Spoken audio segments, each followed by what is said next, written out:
Hello बंधु नमस्कार। जय जगन्नाथ। आपण मानक आउ एक नुआ क्राइम स्टोरी को स्वागत। ये न्यूज होची उत्तर प्रदेश पुराना प्रेमिक को लुचाई नुआ प्रेमिक सह गढ़िला संपर्क। सूचना अनुजाई एक युवती तांको पुराना प्रेमिक को छाड़िबा पई एमिति काम कले जे से ताको मारिबा पई भी पछेले नहीं। सूचना अनुसार उत्तर प्रदेशर गाजीपुर एक युवती तांको नुआ प्रेमिक सह मिसी तांको पुराना प्रेमिक को रड सह आक्रमण करी हत्या करदेले। गाजीपुर पुलिस यही घटना को तदंत करुची। घटना उत्तर प्रदेशर गाजीपुर आसीची, ଯେଉଁଠାରେ ଏକ ଯୁବତୀ ନୂଆ ପ୍ରେମିକ ସହ ରହିବାକୁ ଚାହୁଁଥିଲା ଓ ପୁରୁଣା ପ୍ରେମିକଙ୍କୁ ଛାଡ଼ିବାକୁ ଚାହୁଁଥିଲା। ତା ସହିତ ମାରିଦେବା ପାଇଁ ବରଂ ପଛେଇଲା ନାହିଁ। ଗାजीପୁରର ଏହି ଲଭ୍ ଟ୍ରାଏଙ୍ଗଲ ସମସ୍ତଙ୍କୁ ଆଶ୍ଚର୍ଯ୍ୟ କରିଛି।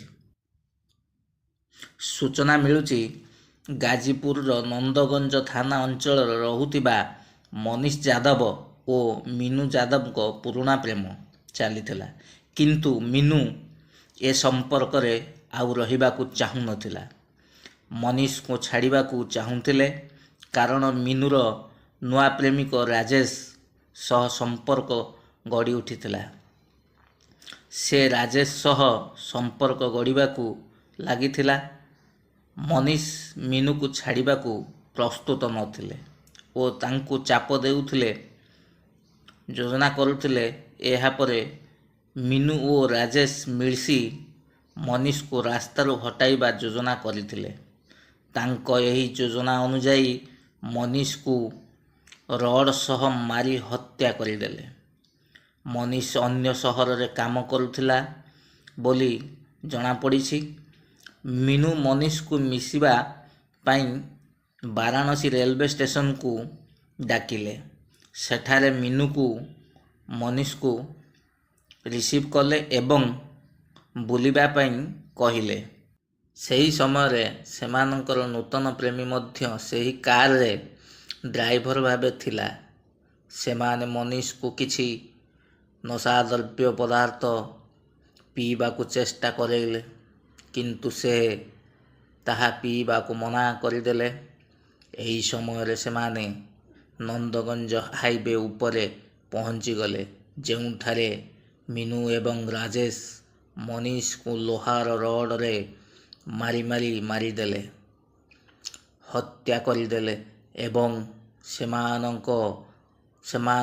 ତାର ଲାଶକୁ ସେଠାରେ ଛାଡ଼ି ପଳାଇଥିଲେ। ପୋଲିସ ଦ୍ୱାରା 2 ଜଣଙ୍କୁ ଗିରଫ କରାଗଲା। ଏହି ଘଟଣାରେ ପୋଲିସ କହିଛନ୍ତି ଯେ ଗାजीପୁର ନନ୍ଦଗଞ୍ଜ ଥାନା ଅଞ୍ଚଳର ମାଧପୁର ହାଇୱେ ନିକଟରେ 28 ଅଗଷ୍ଟ ତାରିଖ ଗୋଟିଏ ଯୁବକଙ୍କର ମୃତଦେହ ମିଳିଥିବା ସୂଚନା ମିଳିଲା। ଏହାପରେ ପୋଲିସ ତଦନ୍ତ ଆରମ୍ଭ କଲେ। ତଦନ୍ତରେ ଜଣାପଡ଼ିଲା ଯେ ସେହି ହତ୍ୟା କରି 2 ଲୋକ ପଳାଇଥିଲେ, ଯେଉଁଥିରେ ମୃତକଙ୍କର ପ୍ରେମିକା ଏବଂ ତାହାର ନୂତନ ପ୍ରେମୀ ସାମିଲ ଥିଲେ। 2 ଅଭିଯୁକ୍ତ ଗିରଫ କରାଯାଇ ଘଟଣାର ତଦନ୍ତ ଚାଲିଛି। ଘଟଣାର ପ୍ରମାଣ କ'ଣ?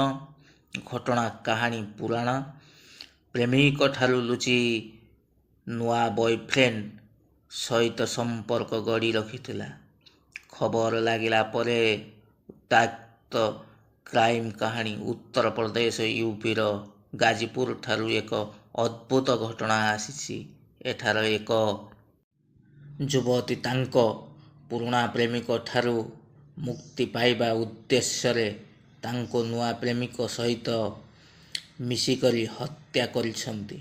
ଯୁବତୀ ମିନୁ ଓ ତାଙ୍କର ପୁରୁଣା ପ୍ରେମିକ ମନୀଷ ଲମ୍ବା ସମୟ ଧରି ସମ୍ପର୍କରେ ଥିଲେ, କିନ୍ତୁ ମିନୁ ପରେ ଏହି ସମ୍ପର୍କକୁ ଅସନ୍ତୁଷ୍ଟ ହେଲେ ଓ ନୂଆ ପ୍ରେମିକ ରାଜେଶ ସହିତ ସମ୍ପର୍କ ଗଢ଼ି ଉଠିବାର ଆରମ୍ଭ କଲେ।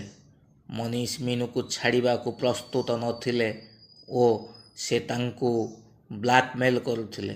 ଏହାର ପରିଣତିରେ ମିନୁ ଓ ରାଜେଶ ମିଶିକିରି ମନୀଷକୁ ହତ୍ୟା କରିଦେଲେ। ଏ ହତ୍ୟା ପଛର କାହାଣୀ ହେଉଛି କେବଳ ପ୍ରେମ। ଅତ୍ୟାଧୁନିକ ପ୍ରେମ କରିବାର କାରଣ ହେଉଛି ଲାଷ୍ଟକୁ ମୃତ୍ୟୁ। ଏ କାହାଣୀଟି ଆପଣମାନଙ୍କୁ କେମିତି ଲାଗିଲା ପ୍ଲିଜ୍ କମେଣ୍ଟ ମାଧ୍ୟମରେ ଜଣାଇବେ। ମୋ ଚ୍ୟାନେଲରେ ଯଦି ନୂଆ ଆସିଥିବେ ସବସ୍କ୍ରାଇବ୍ ନିଶ୍ଚିନ୍ତ କରିବେ। ଭିଡ଼ିଓଟି କେମିତି ଲାଗିଲା ଲାଇକ୍ ମଧ୍ୟ କରିବେ।